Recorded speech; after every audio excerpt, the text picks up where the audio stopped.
So we're learning chapter 2. Nachon? We're Nachon. relatively the end of chapter 2. Yes. So what we got up to here is, I mentioned last time, this is the only place in Tanya.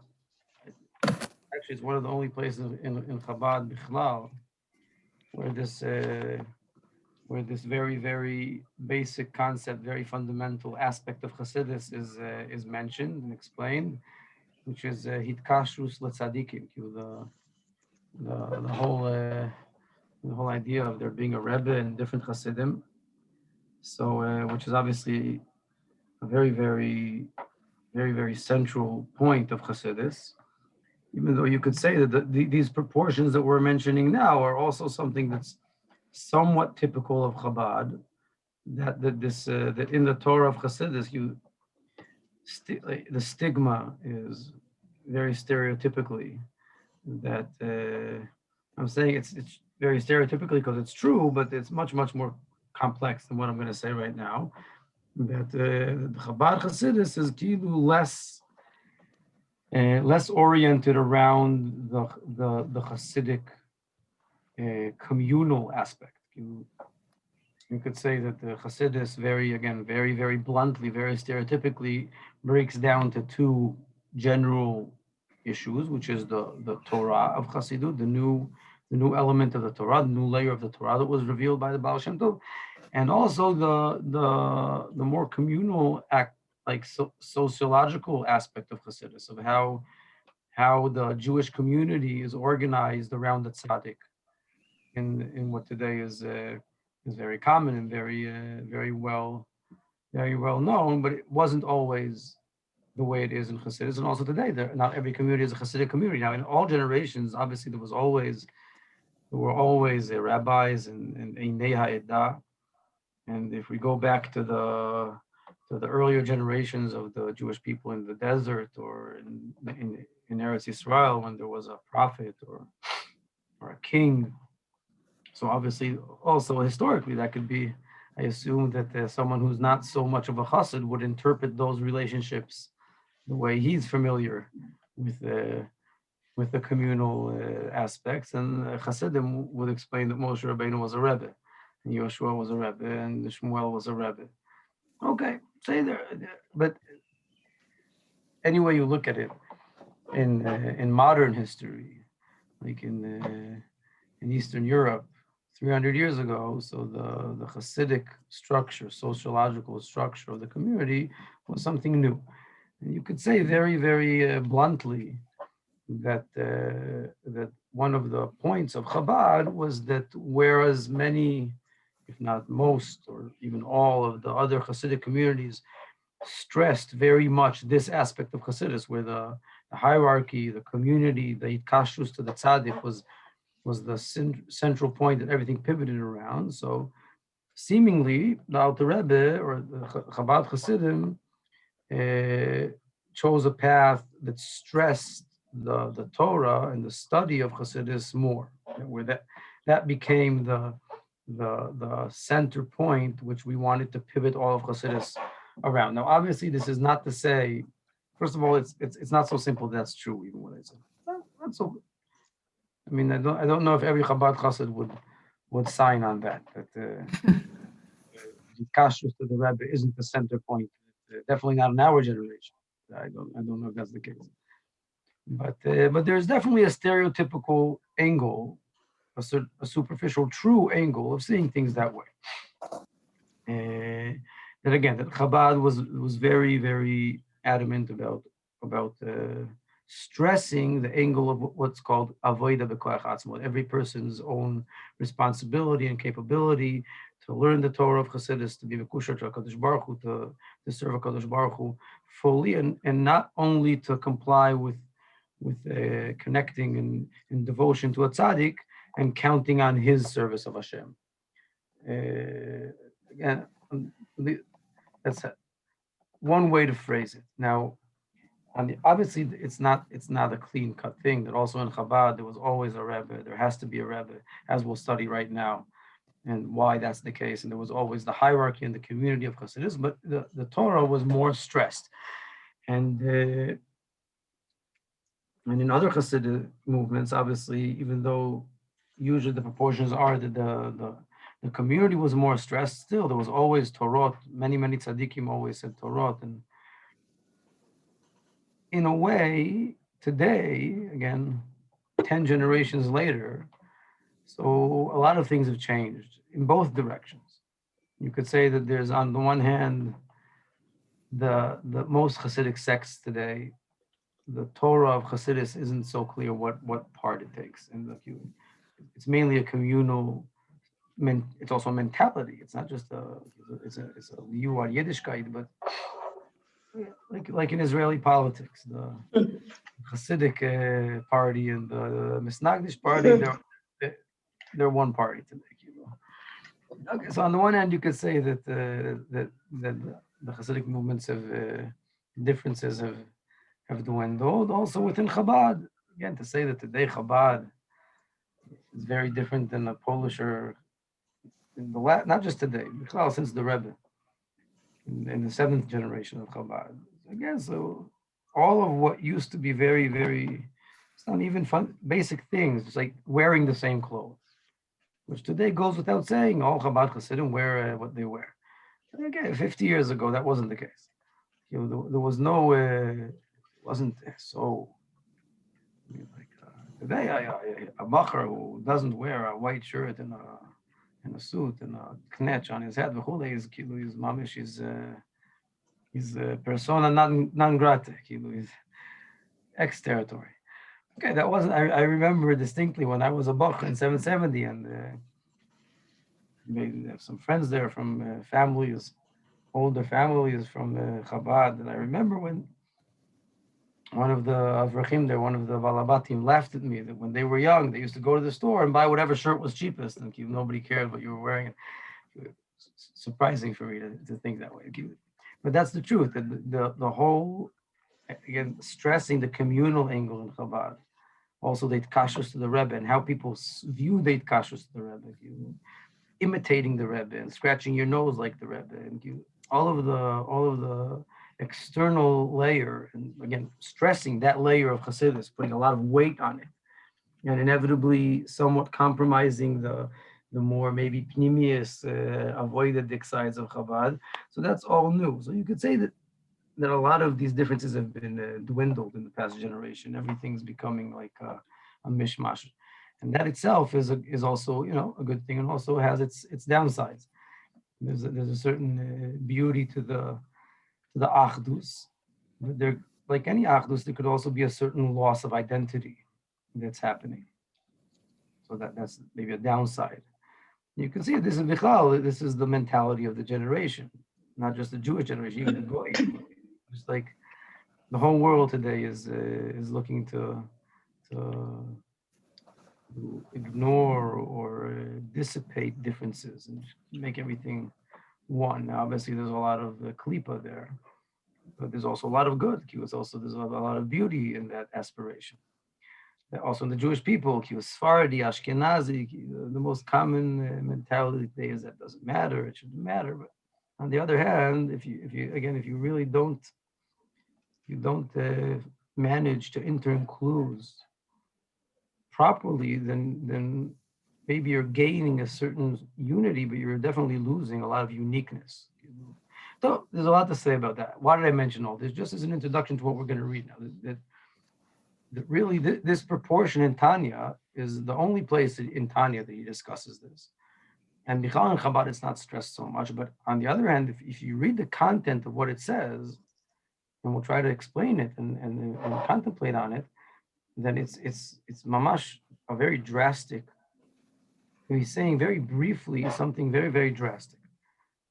So we'll read it from inside. Now this also is positioned where it's positioned. It's not the topic. Again, it's not chapter 2 in Tanya is not talking about hitkashrus to tzaddikim, right? He's simply as we explained many times, the process of the book is that the topic he's explaining in the first 9 chapters is the anatomy of a person, the 2 different souls in all of their aspects. And this point here is mentioned like in brackets as you go along. It's not actually in brackets, but it's mentioned to you as a while we're on the topic, so this is also the reason you need a tzaddik. That's how it's mentioned. So again, you can sense on the one hand the Chabad proportions and attitude towards this topic. That on the one hand, it's something he doesn't devote a lot of time or attention to. And on the other hand, what he says about it is extremely drastic. So we'll read it from the inside. Now, as I said, it's coming in a continuum of what we studied. So what have we studied up until now in the chapter? He described the Jewish soul, the second soul, as being part of HaKadosh Baruch Hu's essence, part of the being of reality, not part of the doing, as we explained. And then in light of that, he asked the question of how come every Jewish soul it differs so much? Why is there such a wide spectrum and variety of levels of souls if we're all part of Hashem's unity? And to explain that, then he explained, he allegorized it like the Torah allegorizes it to a person. And we in our classes here, we contemplated on that from several different angles. And the picture we reach at the end is that, again, every Jew is, if we just take the summary of things, so it was allegorized like to a limb, different limbs of the same body. That's usually the most classic allegory in Torah to try and explain the relationship between souls, between people, between Jews. It's like a body. Again, we explained this in more length with different allegories to try and explain to understand that better. So I hope it's all sitting in everybody's head. But right now, to not go over everything, we'll stick to that conclusion allegory that he says. And in light of that, this is what we studied last week. He had mentioned how once you view it that way, then you can see how every soul is also stemming from the same point and also still connected, entwined in the same constellation, the same body.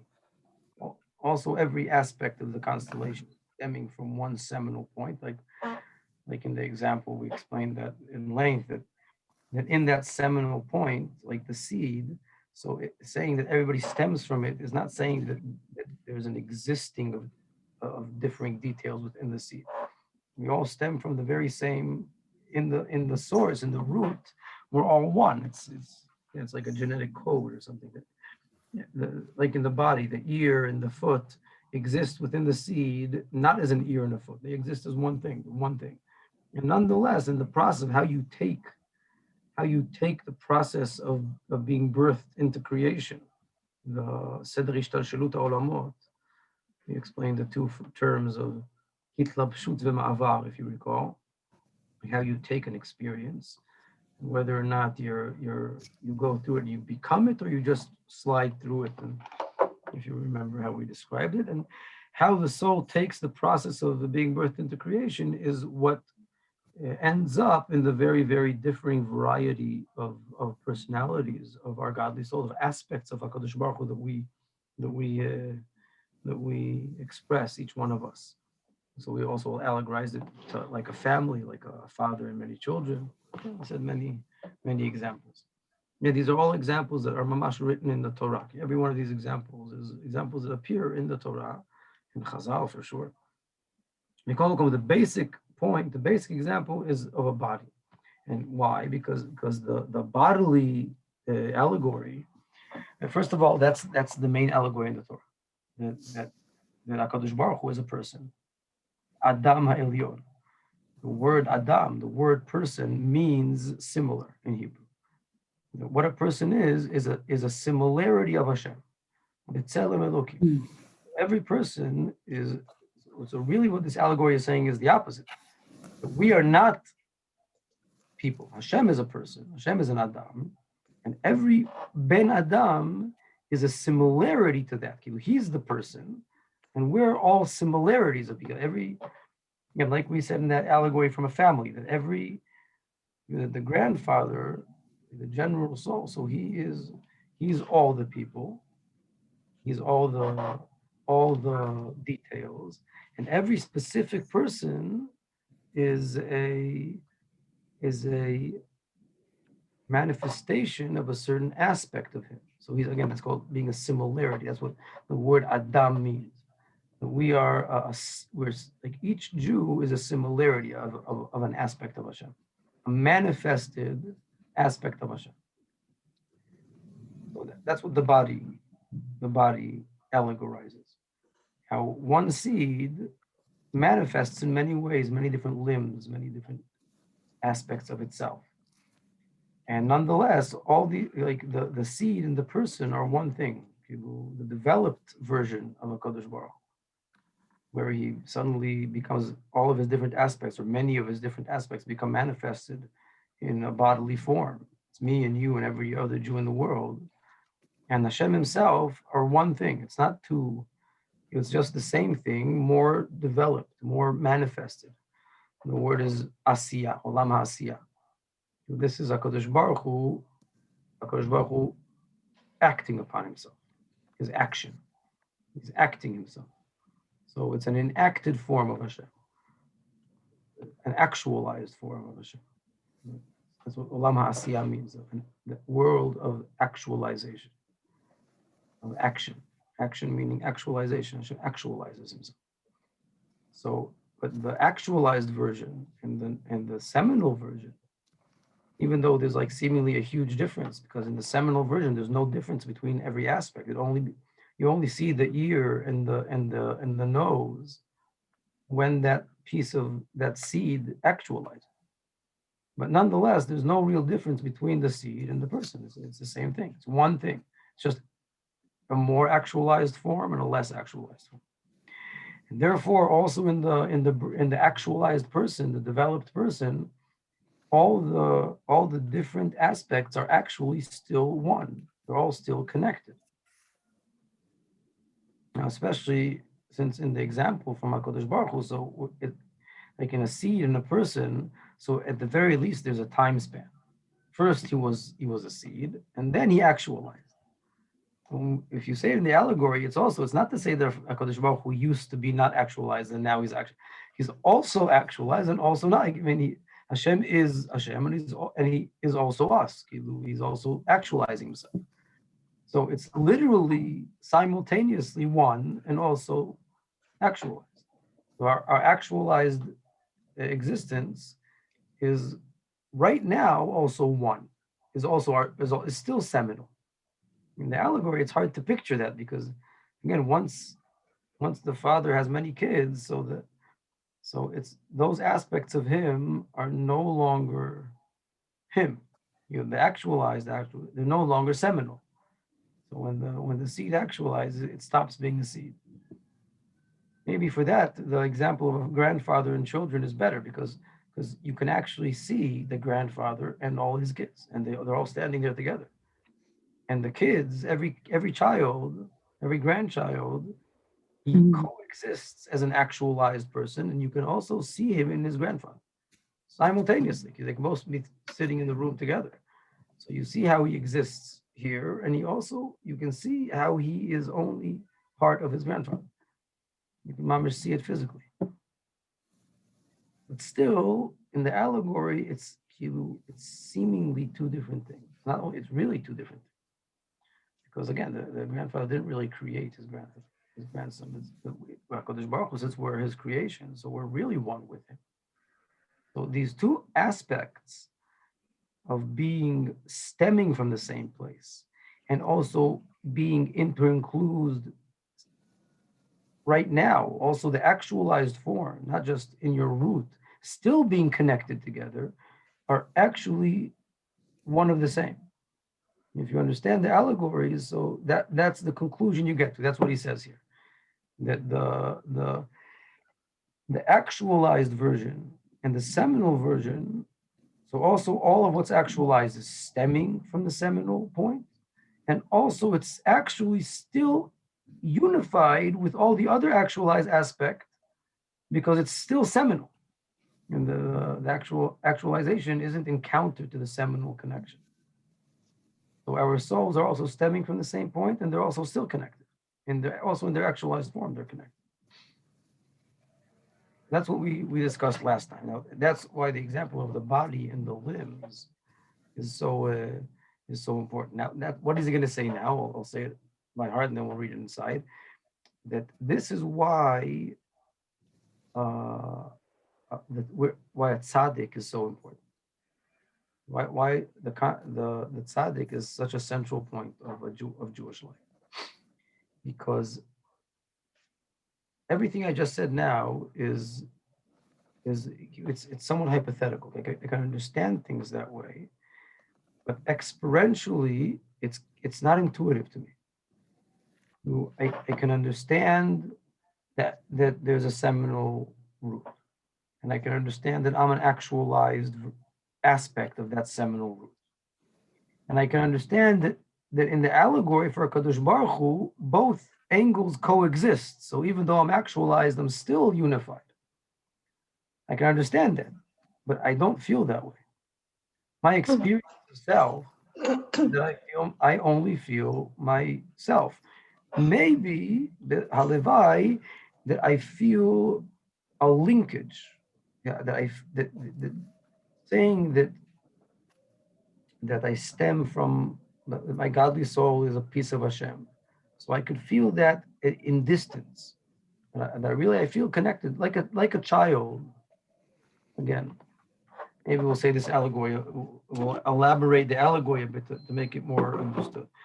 Just like you could say that the grandfather can see how all of his children are one with him, and each one is like he's an aspect of myself.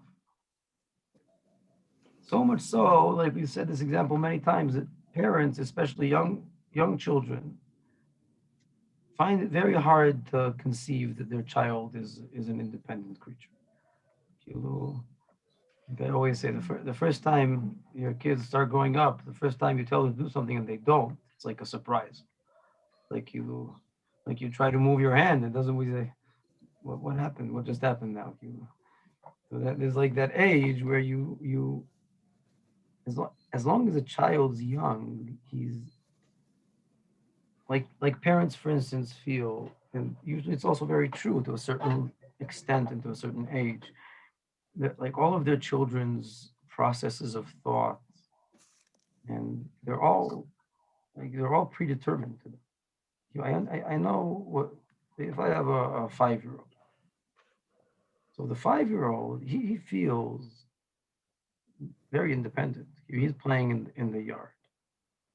But if I try to think of his awareness as being something that exists, it doesn't exist to me. It only exists as part of me. And I can literally anticipate everything he'll do. He doesn't feel that he has no choice or he's not running his life. He doesn't experience that. He doesn't feel himself being in a womb. He simply experiences himself being independent. Now, usually at a certain point where a child grows up, he becomes 15, 16, and then also the parents stop feeling this way about their kids. They also become unpredictable. Again, like with great tzaddikim, it wasn't like that. There's a very famous story about the Kotzker Rabbi, the Rabbi from Kotzk, Menachem Mendel from Kotzk. In his very later years, he distanced himself from all the Hasidim. He locked himself in a room for 20 years, and he passed away that way. No one saw him. Virtually no one got to see him. This is after the Mea Shiloach left him. After one of his greatest students left, he was again. Kotzk was always very, very. Kotzk is the Ger Hasidim today. That's where they come from. So the Kotzker Rav was always very wild, very, very abstract, very Michigan. So Kotzker Hasidim were known for unorthodox behavior. And going around the city, standing on the roof and yelling that there's nobody but Hashem all night long. He was doing very radical things. And the Rebbe himself was an immense tzaddik. He was also very eccentric. Now, in his final years, again, his last 20 years, he was locked in a room. He locked himself in a room. He wouldn't accept anybody. Obviously, it didn't help. Thousands and thousands of people came to Kotsk, but he wouldn't give shiurim. He wouldn't meet. Very, very few people on very off occasions would speak. They were coming, but the Mamash, he was refused to be a simple rabbi anymore for many years. Yeah. You said it was after the Mei Hashalo left that he locked himself. What was the connection? As I recall, he had a student, the Radziner, the Baal Mei Shiloach was his student. They were all students of the Chisra. Kotz comes from Chisra. From where? Kotz comes. Chisra. The Rebbe from Chisra, Bunim, Yehudi Kadosh. That's one of the roots of Chassidus, one of the most important dynasties of Chassidus. So many Chassiduses to this day come from there. And then it went to the Kotzker. He became the Rebbe. But again, there were other great tzaddikim students that at first were somewhat under him, and some of them then separated onwards. And again, all his life, the Kotzker was not pleased. He looked for like a band of Talmidim. Like all he needed was, like he said, all I need, give me 10 Mishugayim, like 10 people that are willing to go the whole 9 yards, and I'll bring Mashiach. And he was always frustrated that he didn't have Anshei Emes, enough true people of truth, men of truth. So as I recall, his locking himself away had to do with one of his greatest students leaving him. He felt that there's no one left. There's no point giving over my discussions. There's no one to talk to. No one left to talk to. Again, that's how I recall it. I'm not a very big authority on Hasidic history, so you should get it from other people. But one of the famous stories is that in that very long period of time, 20 years, he was locked away. His son grew up, and he had a few children. One of his youngest sons grew up and got married. Again, he had no kiddu. Maybe he didn't meet him for 15 years. Didn't even see his son. And if I recall correctly, there were certain issues of Shalom Bais. And at some point, the Hasidim, or one of the greater Hasidim who would see the Kotzker on an off occasion, he said they didn't know what to do with the situation the son was in. And at some point, he decided they'll try to ask his father, which would seem the natural thing to do. So they asked the Rebbe, and they told him what happened. And the Rebbe the Kotzker immediately said a piece of advice. And what he said was completely perfect. You couldn't have given, like, if you take all of the best psychologists in the world, and they all sat together for 100 years and dissected every point of the history in that boy's life, and they wouldn't come up with that. And it was so clear, like the advice was so clearly suitable that the Meshamesh, he asked the Rebbe, he said, how do you know him so well? He hadn't seen his son since he was a child for 15 years. He doesn't know the guy. It's like a foreigner. How do you know him so well? So the Kotzker said, what do you mean? I was there when I made him. That was the expression. This also has to do with the next portion of the chapter, the end of the chapter. These two things are very interconnected. But what does it mean I was there when I made him? That I know which, there's nothing there in that boy. There's nothing that isn't in this room. Like Chazal say, Yafeh koach haben mikoach ha'av. All of the son is stemming from his father, biologically. Just like it is biologically, the same thing psychologically. Because there's nothing happening there that I don't. Like for the Kotzker, the question was strange. What do you mean? How do I know? What did I mention? That just to say that how I depicted a 5-year-old, and for people like us, then your 16-year-olds, maybe you don't feel them that way. Okay, but for a tzaddik, like for Moshe Rabbeinu, for Adam HaRishon, every one of us is completely in a predetermined, not in a fatalistic way, in a manner of acquaintance. It's actually happening to me. My child is like part of what's happening to me. It's not something other than what's happening to me. The less clear and healthy the connection between the father and the son, then maybe the less experiential this is. But the main point of difference is how this is experienced by the child and by the father.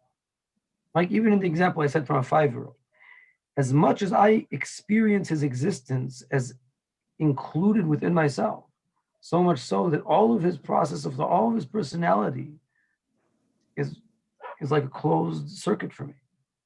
He, experiencing himself from within, doesn't feel that way at all. Like to him, I'm completely irrelevant. I'm just in the background. I'm in the house. He's in the yard. I'm in the house. I don't even exist. I'm just a predated version of him. It's completely irrelevant to him. So why did I mention all this? Because this is like how to understand the difference between being a manifested aspect of the seminal root or being the seminal root.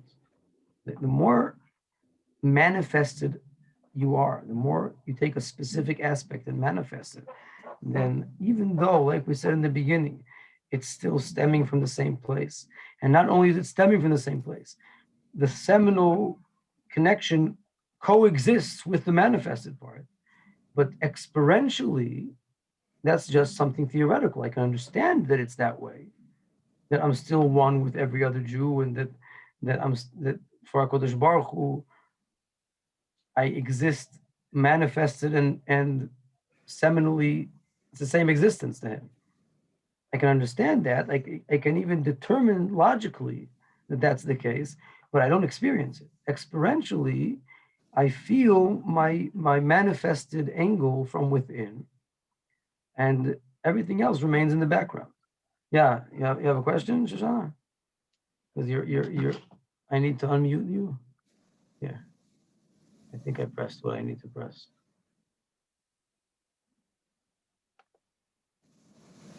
She can unmute herself. So what does that mean? The more manifested you are. What is that? I don't know what that sentence means. Like in the allegory I said just now, that for a father, from my point of view, then my son is also, he exists and he also is still part of me.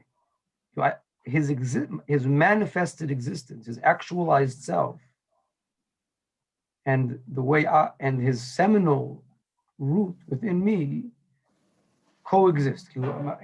His actualized self is still, to me, I see it through his seminal root. So even when he's outside of me, he's playing in the yard, I still feel him as intercluded in my personality. Okay. For people like us, you feel this when your kids are like 4 years old. You usually don't feel this when they're 16. But when they're 4 years old, he's mamish, and it's even funny to you that he thinks he's a personality. It's like funny that he thinks he'll think and decide, and because everything, like all of the broadness and length of his thought, you can calculate in 3 seconds. His whole personality is so included in you that it's like, it's cute how he thinks he's an independent creature. Now, the more that he grows up, the less you feel that way. But it's the same thing. So my view of my children, that's like the allegory. That's like that depicts how the manifested aspect remains connected to its seminal root. And the seminality and the manifestation aren't two different states of being. They coexist. So we could say this is how HaKadosh Baruch Hu looks at us. How Hashem looks at us is that he sees us actualized, but he still sees He sees how that actualization is part of himself. It's not something other than himself. So they're both true. But we, like if we take that allegory I said now, so your child, if you try to like think how your child experiences, so he doesn't think that. He doesn't feel part of you. He doesn't think about you at all. He could ignore you completely. He's playing in the sandbox. And he's completely enveloped in his processes of thought, which again to you are like very small and exist within you. But he's living in that bubble completely, and you're soiviv kol almin. You're not relevant. You're makif. So he only experiences the manifested self. That's what I meant. The more the detail is manifested, the less experiential both angles become. Even though, again, even that child could understand what we're explaining, hypothetically. Like he could hypothesize, but it would remain non-experiential. He's thinking of how really I'm part of something, but he's not experiencing it. The mother, she's not thinking about it. It's that she sees that that's the reality she lives in. The child is actually part of her. So it's experiential how the seminal root and the actualized form are one. But to the child, it's not experiential. Okay. Now, the coarser the child, the more detailed, more manifested the detail is, the less experiential it is. What's the example for this in the body? Example, in the allegory from the body. That's what he says. The mind still resembles the seed, because the seed was a piece of your father's mind. Your mind resembles its origin, its seminal root. But your fingernails, so they seem mamash different than that seed you were born from. Again, they're not a very, very thin reality. They're a coarse reality. And same like we explained before, the mind can experientially experience its manifested self as part of its seminal root, like the parent's point of view. But the manifested detail, the finger, it's not experiential to the finger that we're all part of. I'm part of my grandfather. It's not, the finger doesn't feel that. And the mind can feel that. Okay. So let's look inside. How does the finger feel it? It's written inside. How does the finger feel it? Only the mind. That's what he wants to say. That you have to connect, like every manifested detail has to connect to a manifested version of which is experientially experiencing the seminal version. If not, then you don't feel connected. And that's what a tzaddik is. That's what he'll explain. This connects to what we explained before about a general soul and a high soul, if you remember. We won't go back to that, but it's the same point. Okay. So we'll leave it here aside.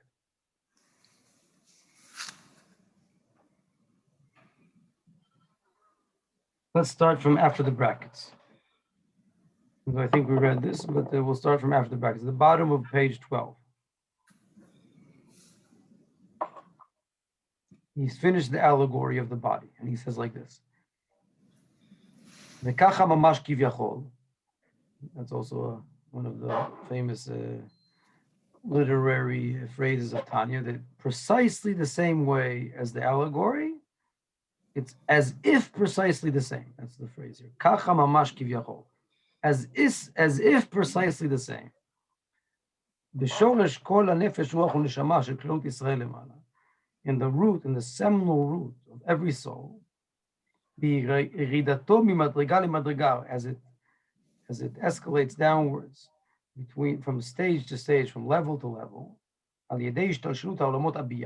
the womb of the worlds, in the process of birth, being birthed into the world, as we explained all this.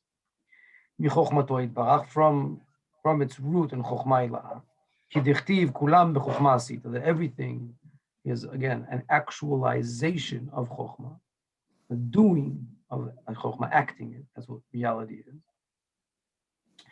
So then, that was the question he asked. This is why there are even the lowest, coarsest manifestations of Hashem's self, the lowest souls, all like the fingernails, all come from that seminal seed. But nonetheless, so he said one thing just now. He said that they all stem from the same place. And now he's saying another thing. And in addition, not only do we all stem from the same place, we're also still connected in a wondrous and immense connection. And we're still connected to that seminal form. Because again, it coexists. It's not that we used to be, Hashem used to be not manifested, and now he's manifested. So we're also manifested, and we're stemming from the same point, and we're also still that seminal point. But about that second thing, about being part of the seminal unity, he says that this is because Yenikat v'chayut nefesh ruach u'neshama shel amei haaretz u'minefesh ruach u'neshama shel tzadikim v'chachamim rashei bnei Yisrael shebedorah. That the reason you're still, what's the reason?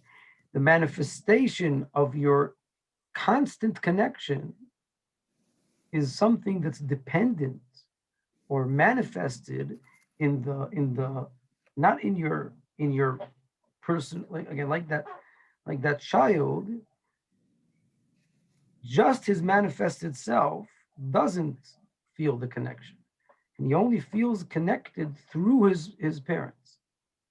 So same thing here, the finger, even though the mind, like we said, feels the finger also as being manifested and also as being part of the seminal self.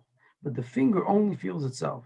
And in order to see, to sense itself as being part of the seminal connection, it only feels that because it's connected to the mind. Like again, your finger expresses yourself because it's connected to your mind, and your mind identifies itself as being part of yourself. But that only comes to the finger from the mind.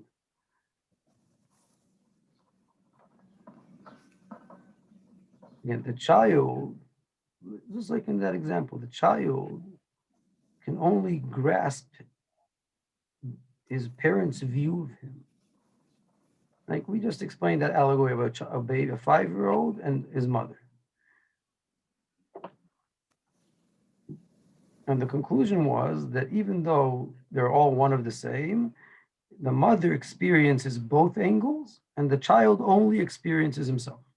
The mother experiences him as being an actualized aspect of herself and also coexisting. He's still part of myself. But the child only feels himself. Okay. But how could the child experience the mother's point of view? So for that, he'd have to go through his mind. So you'd have to digest it. The mind, the child's mind, is an actualized detail that can still capacitate the mother's mind. But the mother's point of view can only enter the kid's fingers through the kid's mind. Mm-hmm. Tzaddik is like Kodesh Baruch Hu is the mother in the allegory. And to him, to Hashem, so his actualized versions of self and his self are one thing. It all coexists and everything's anticipated and everything's just happening within him. But that we are all the children, and we're in the backyard, and Hashem doesn't even exist to us. But that child, us, we also have a mind. That mind can capacitate, can understand how our parents see us. That's a tzaddik. A tzaddik is what the manifested self capacitates the parent's point of view. Okay. By doing so, but again, it's a manifested detail, so it's part of the actualized child. So when there's a tzaddik, so the child, even the child's fingers, can be through the mind, can connect, can reconnect, not only essentially that objectively they're still part of the seminal unity, but also experientially to the seminal unity. We'll try saying that example again. It sounds complicated. It's not complicated. No, if you explained it, I think we've got it. I think we could continue. This is settled for everybody? It's settled. You've really explained it at least 50 times. I think we've got it. Yes, it's not Mitsuyan, Baruch Hashem, because I guess I find it too hard to understand for myself, so I'm not.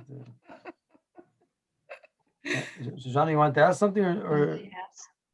I want to ask a question. Sorry, Miriam. Okay, yeah. Please do.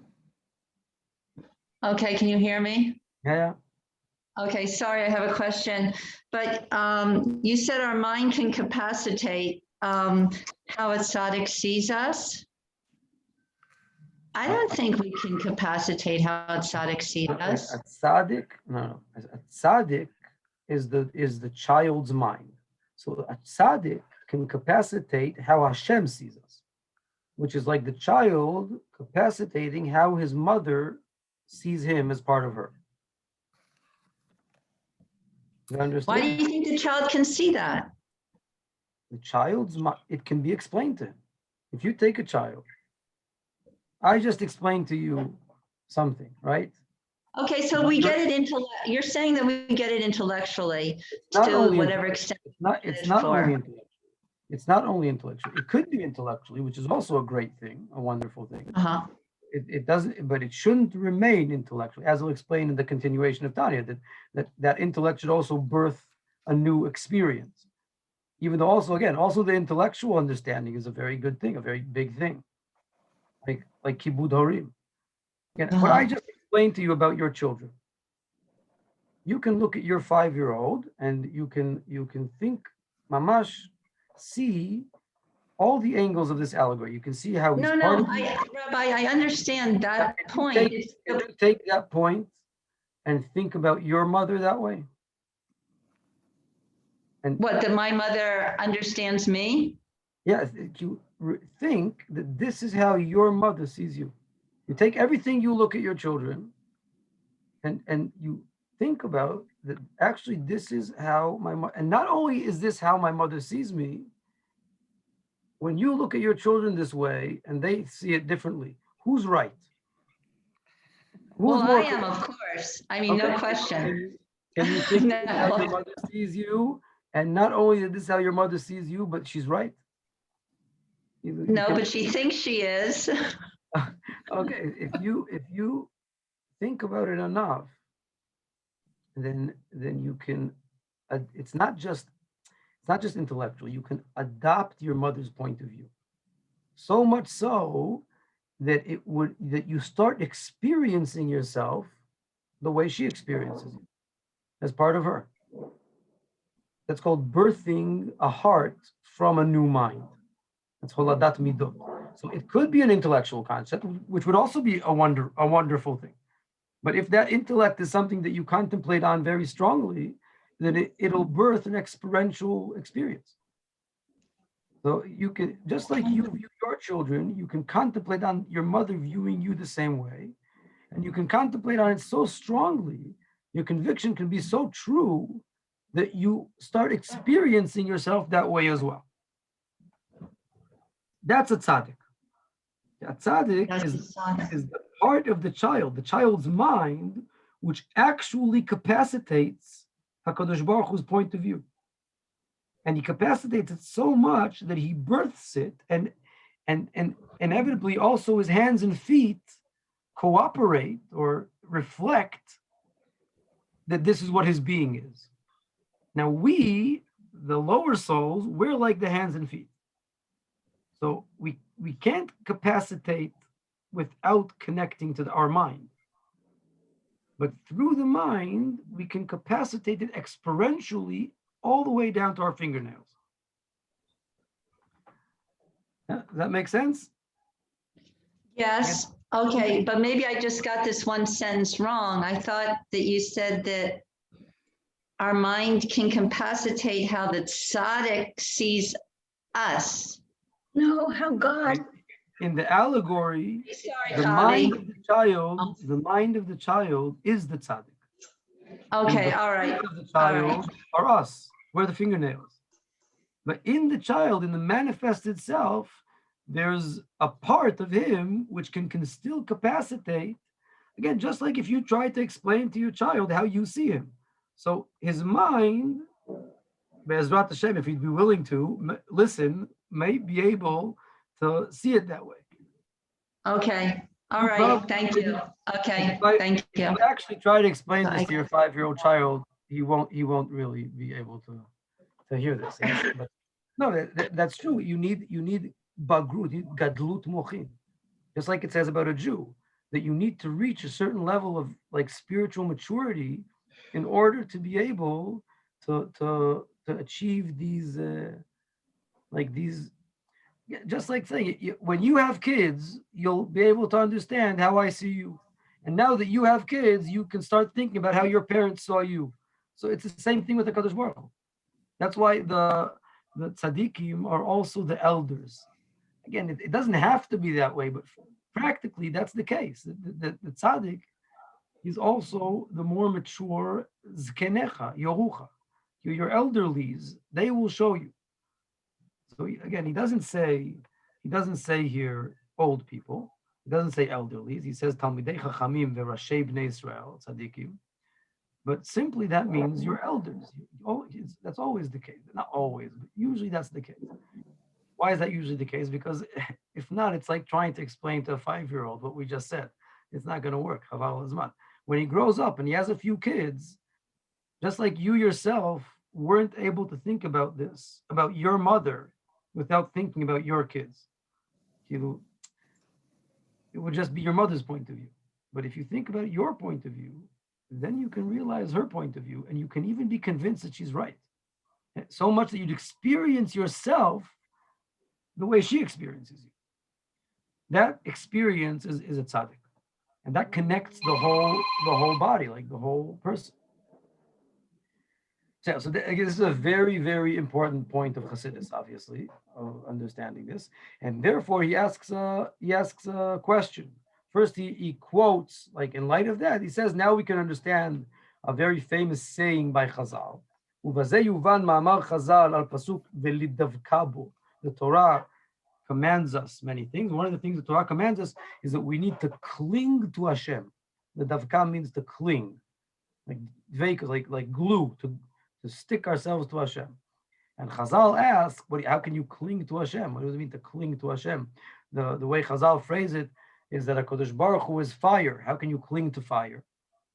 So Chazal answer, שכל הדבק בתלמיד חכם מעלה עליו הכתוב כאילו נדבק בשכינה. By clinging to tzaddikim, you cling to HaKadosh Baruch Hu. It's as if you're clinging to HaKadosh Baruch Hu. So again, how would we explain that in light of now he said, now you can understand that. That for the finger to cling to the mother, for the child's finger to cling to the mother, it has to cling to its mind, to the child's mind. The child's mind is what connects the finger to the father, to the mother. So when the Torah commands you to cling to your mother, cling to HaKadosh Baruch Hu, the mother in the allegory, then Chazal interpret that as meaning that you need to work on adapting your mind's point of view, because your mind is where your mother's point of view exists. So therefore, connecting to a tzaddik is the equivalent of connecting to a HaKadosh Baruch Hu. That's how he explains that Ma'amar Chazal. by clinging בתלמידי חכמים, קשורות נפש רוח ונשמה של עמי הארץ ומיוחדות במהותן הראשון ושורשם שבחוכמה הילאה. Because again, that every Jew is a manifested aspect. You don't need a tzaddik for that. But that you're simultaneously also still part of the seminal unity, that only appears through your mind, through your tzaddik. So again, being a manifested detail, like the objective fact that you're a manifested point of your mother exists within yourself. You can find that within yourself. But it's like an aloof connection. But feeling that you're still part of the seminal unity, that they simultaneously coexist. It's not, like we said before, that only appears through the tzaddik, through the mind. Like we explained before. Now in brackets, he asks a simple question. He says, okay, now, what about, it's actually not such a simple question, but we'll read it anyway. He says, what about those Jews who don't have tzaddik? They're not chassidim. So what? Now, why is this? Why? Who said this is a question? What's the difference? So we'll say, yeah, you're right. A person who's not connected to a tzaddik, he be'emet doesn't feel all these things. Doesn't make him less Jewish. Like, the kushia seemingly isn't a kushia. What's the problem to say? Who are these poshim b'mordim? I mean, the words are very harsh words, but poshim is like criminals or those who are bad, and mordim are, how do you say mored? Rebellion. Rebel against tzaddik. B'talmidei chachamim. So who are these people? So this is not. These aren't Rashayim. These aren't Chilonim. He's talking about Misnagdim. It's obvious he's talking about Misnagdim. Why? Because again, if he was just talking about a Jew who's not connected to Yiddishkeit, then there'd be no question. His question is, how can it be that there are Jews that are not connected to a tzaddik? They're even they're rebellious against the tzaddik, but they still have Yiddishkeit. They have Mamish Abbas Hashem. They have a sense of unity with Hashem. Where does their sense of unity come? Not where does their Judaism come from? They could be Jews without that sense of unity, even a rebellion. Even if they were against Hashem, they remain Jewish. Again, the objective fact wouldn't change. But where does their experiential unity come from? So what he's saying here is a fascinating thing. He's saying that really you can see even in a Jew who's completely against tzaddikim, that he still has Abbas Hashem, Yiras Hashem, he has Yiddishkeit, he has unity, he has an experience. Like, it's as if you're saying that the finger sometimes picks up on what the mind understands, even without the mind. It shouldn't be that way. That's why it's a question. So he says that that's the case because the finger is nonetheless connected to the mind, and what the mind realizes resides on the finger, whether it likes it or not. That's why you can see a Jew who could be against tzaddikim and still have a fiery Yiddishkeit, have yiras hamayim, have a sense of the unity of Hashem. That's what he says here. So